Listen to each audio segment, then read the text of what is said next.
Hi, my name is François Maréchal. I'm professor in École Polytechnique Fédérale de Lausanne in Switzerland, and I'm going to discuss about the possibility of making the energy system of Switzerland autonomous. My lab is working on industrial process and energy systems engineering. Basically, what we are doing is to assemble technologies in order to make energy systems that will supply the energy services and the products by making a rational use of the energy resources and the territory where we are. This will allow us to limit the environmental impact while still satisfying the needs of the society and especially the economical solutions. When we look at the energy system of Switzerland, 47% of the energy is consumed in buildings. A lot of this energy is used for heating purposes, which are represented here in red, and this energy is mainly spent during the winter period. In addition to this, we have the energy, 36% of the energy is consumed for the mobility, mainly for cars, the rest being the 17 remaining percent being consumed by the industry that requires heat and electricity. When looking at this 47% of the buildings needs, we can realize that most of the energy consumption is made in city. And I'm going to take the example of the city of Geneva. One of the characteristics of the city of Geneva is the fact that the amount of heated surface is equivalent to the amount of land area. In addition to this, the city is consuming fuel and emitting carbon dioxide. It is also producing waste, and not only municipal waste but also organic waste. And if we look at the resources that we have in addition to the lake, we have the equivalent of 620 million liters of year that is just arriving on the roofs of this territory. So what you can see is that we have 3 times more energy arriving on the roofs than the amount of energy that we are consuming today. So the question that we have asking ourselves with our partners was, is it possible to make this city autonomous without having CO2 emissions, without importing energy, without having to reconstruct the whole city, and without losing money? The first way we have tried to solve the problem was to ask the thermodynamics. When we have to heat something at 21 degrees C when the temperature is 0 degrees C, which is exactly what we have to do in a building, the thermodynamics, and especially Carnot, tell us that we have only to buy 1 unit of electricity in order to supply the 10 units of heat that is needed. The rest can be harvested in the environment. So we can ask ourselves why we are consuming then 11 units of natural gas, which is another resource, to supply these 10 units of useful heat, releasing heat in the environment and emitting carbon dioxide. So why do we buy 11 instead of 1? So the answer, the technological solution for this is the heat pump. So we can, with a heat pump, we can harvest heat in the environment and send the heat in at the right temperature level in the buildings that have to be heated. Of course, we will be less efficient than the Carnot factor and what the thermodynamics is telling us. But we can hope to have an efficiency which will mean that we will consume 2 units of electricity in order to supply the 10 units of heat. And in this case, I will be much more efficient than the 11 that I was buying previously. One of the difficulties in the city is that we have to be able to access to the heat from the environment. And it's not so easy because the city is already dense and highly populated. So one of the ideas that we have been suggesting is to cut the heat pump into 2 parts. On the one hand, the first part is going to take the heat from the environment at the right place when the heat source is attractive. Then we are going to distribute this heat to the place where we need the heat, where we will install a second heat pump that is going to raise the temperature from the intermediate temperature level to the temperature at which we need the heat. For doing this, we have been suggesting to use carbon dioxide. The idea would be to have pipes in the city that is transporting carbon dioxide. Carbon dioxide that would be used at 17 degrees C, and the advantage is that we would pass from the gas to the liquid when we have to supply heat, and from the liquid to the gas when we have to remove heat. The temperature will be 17 degrees C. It implies high pressure in the pipes, but we profit from the heat of vaporization, which is quite important. So when we have this system and when we have pipes installed, when I need heat, I can take the heat from the gas and condense it to supply heat to a heat pump that is going to increase the temperature to the temperature that we need. This can be done for producing hot water or for producing water that is needed for the heating devices. In addition, if I have cooling, then I can take the liquid and evaporate it. This could be, for example, the case when I have a data center that needs cooling. And what is the beauty of this is that I'm going to use the heat of the data center in order to supply the heat to the heat pump. So I'm doing the heat recovery. Of course, there is a need to balance and to close the energy balance of the system. And this will be done by going at the right place where I have heat available at a temperature which is attractive. So for example, I will take the liquid and evaporate and produce the vapor stream by using, for example, the wastewater from the wastewater treatment plant, or the water from the lake, or by drilling geothermal wells. Another beauty of this approach is that due to the density of the energy transfer, the pipes are much smaller than if I was using water. In addition, the carbon dioxide is not going to freeze, so we do not have to drill in order to avoid freezing, and therefore we can even propose to install prefabricated pedestrian ways that can then be that can include the two pipes of the CO2 district heating network. And this will then decrease the cost and the work to be done in order to distribute the heat, because we do not have to open all the roads. So I can propose a system like this one, which is an integrated system in which I will have heat pumps that are going to heat buildings, in which I will have direct cooling that will be used for air conditioning and data centers cooling. I can also use the same but with a refrigeration cycle, in which I'm going to supply the cold requirements in shopping malls, for example. And then afterwards, I will also be able to recover the heat from the waste incineration plant. And when I will do this, I will in fact convert the heat of the waste incineration into electricity, and the remaining heat will be then distributed in my district energy system. And at the end, I will close the energy balance by looking at the places where I have very nice heat source available in order to satisfy the needs of the system. So what is the efficiency of this? And for doing this, we have been studying the city center of Geneva. In the city center of Geneva, we are consuming a lot of heat and electricity. The city center includes shopping malls, service buildings, office buildings, as well as habitation. So what we have been, if we apply the carbon dioxide network concept, what we have seen is that it was possible to reduce by a factor 6 the energy consumption of the whole district. Which means that we will not anymore need any boiler, and we will just be going to spend the same amount of electricity. But this amount of electricity is not anymore for cooling, but will be used for heating during the winter period. So we have now a system that is making a factor 6. And when we look at the investment, we have been showing that in reality, in the case of the carbon dioxide network, we were able to save money.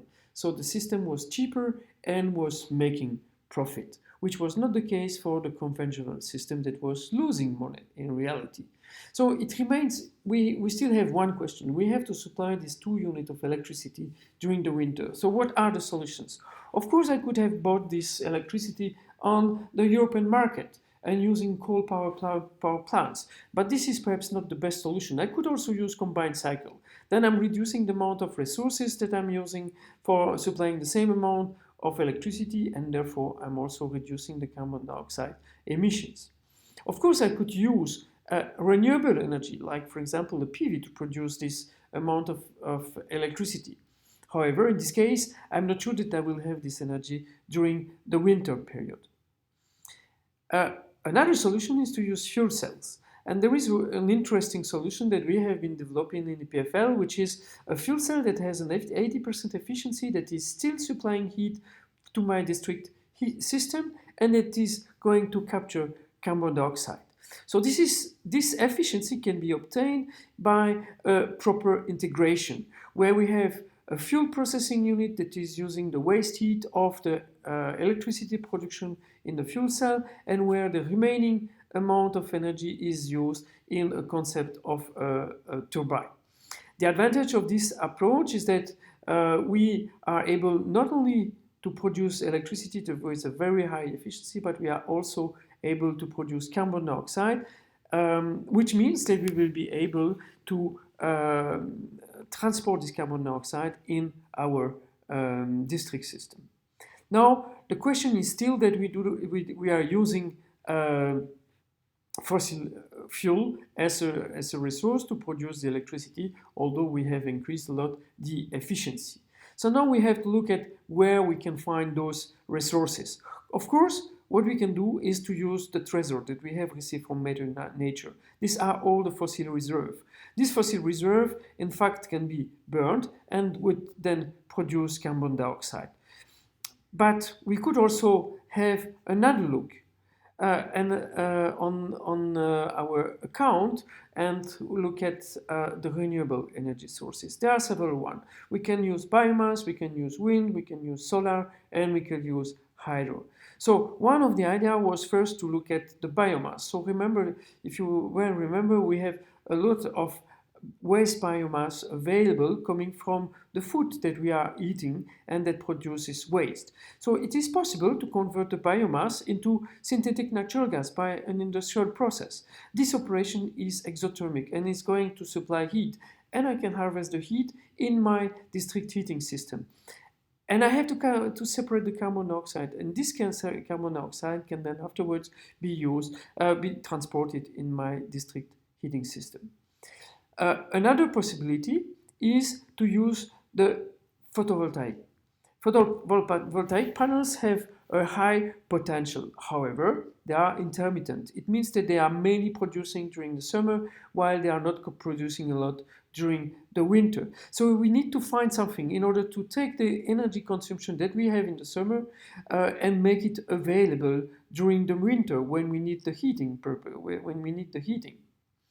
So perhaps can we learn from Mother Nature and understand how the nature has solved this problem. So nature had energy in form of sun. And what the nature has done is that it has taken the carbon dioxide that was in the atmosphere, the water that was available, and with the energy of the photons, it has created biomass, which is the stored energy that we eat every day.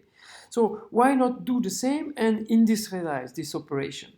Industrializing this operation means what? I can use the solar photons in order to produce electricity in a PV panel. Then I can use this electricity to convert water and carbon dioxide into methane. The byproduct will be oxygen, and everyone will be happy to receive more oxygen. The efficiency of this conversion is 78%. And something which is interesting is that methane is a fuel that we know how to store. So we are going to liquefy the methane and store it. So it means that at the end we are going to produce methane when the sun is shining. It means mainly in the summer. However, as you can see, we have an efficiency of 78%, which means that we have still waste heat available, around 20%. And this waste heat can be, for example, used to produce hot water during the summer period.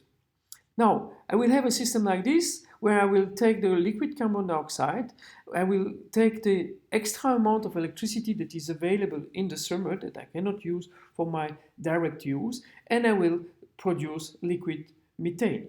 I will use the energy of the evaporation of carbon dioxide here in order to help in the cooling of the liquid methane. And I will use the PV panels in order to liquefy the methane. And then in the winter, I'm going to take this liquid methane and I'm going to use it in the fuel cell that I have shown before. The fuel cell is going to produce electricity that can be used in heat pumps and is going to supply heat that I can use in my district heating system. In addition, I will capture the carbon dioxide that I will send back to my carbon dioxide storage, and I will liquefy the carbon dioxide. Pay attention that the liquid carbon dioxide will be produced when we will have to evaporate the methane in order to supply the methane to the grid. So now I have a complete system in which I have the methane that is stored, that is storing the electricity that is produced by the PV panels.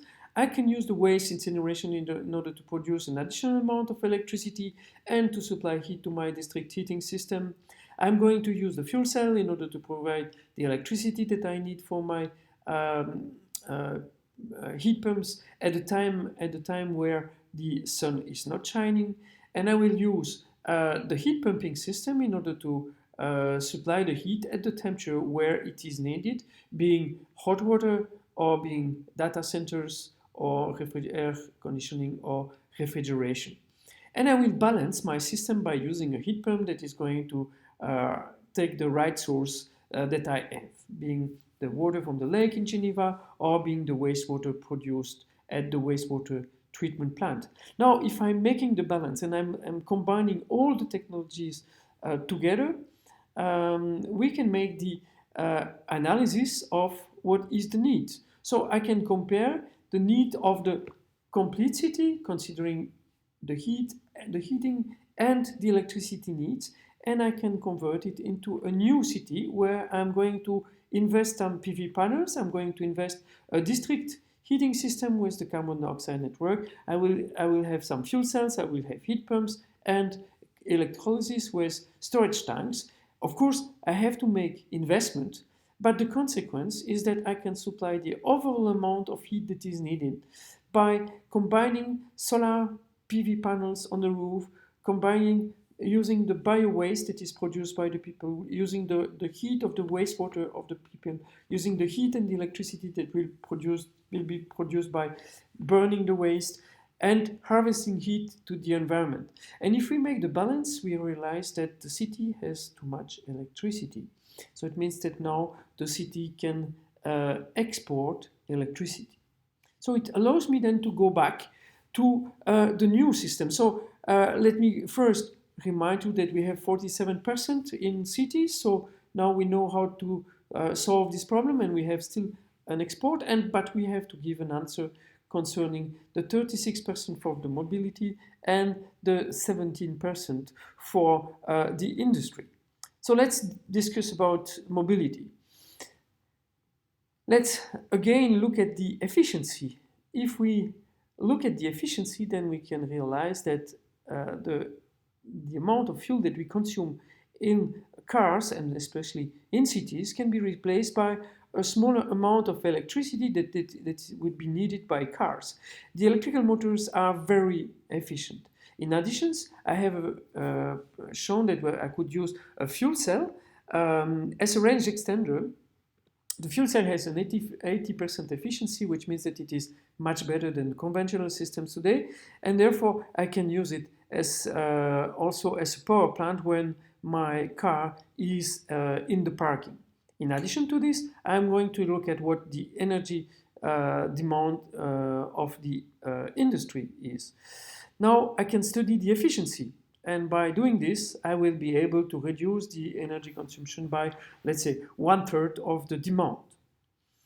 Now I can make the summary and look at how I will supply this amount of energy that is needed by the electrical cars and by the industry. So these are the 53% that remains from my energy system. So what are the resources that I have? Well, in Switzerland, we have hydro and we could install wind. So when I'm looking at the capacities that are declared today, what you can see is that I have enough electricity to supply all the demands that are needed by the electrical cars and by the industry. So we still have a need for heat in the industry. So how can we solve the problem? So first, we have to realize that we have still energy available from an excess of electricity available in from the cities. In addition to this, we have biomass that is available. And I can convert this biomass into synthetic natural gas. The operation is exothermic, and I will use this heat in order to supply the needs from the industry. In addition, what I can realize is that the biomass is also a source of carbon that can be used for electricity storage. So I will be able to store this extra amount of electricity that could be available from the intermittent variations during between the summer and the winter. In addition to this, I'm going to use the synthetic natural gas that I have produced in order to produce electricity and heat for the industry. And now the system, the balance is completely closed. So I have the biomass and the wind and hydro that are going to supply the needs for the mobility and the industry, while I will use my own resources in the city in order to supply the needs of the city. And what we can see is that we have a city that is 100% autonomous and that is even exporting energy in form of electricity or in form of natural gas. So this is the proof that Switzerland can become autonomous and even become exporting country of stored energy. So I guess that the people who are suffering from the CO2 emissions are now happy. And of course, one of the big questions here is that there is a need for investment. And it would be better to invest into efficient energy conversion systems than into fossil fuel harvesting. So my key messages are the following. So first, it's important to think system. Do not forget thermodynamics. Think about efficiency as being the hidden fuel. Tap in the environment and substitute the environment. So don't release things that can be reused and learn from nature, but industrialize the learnings. So by this, I thank you for your attention. And if you have any questions, I guess that I will be able to answer with in the Skype call.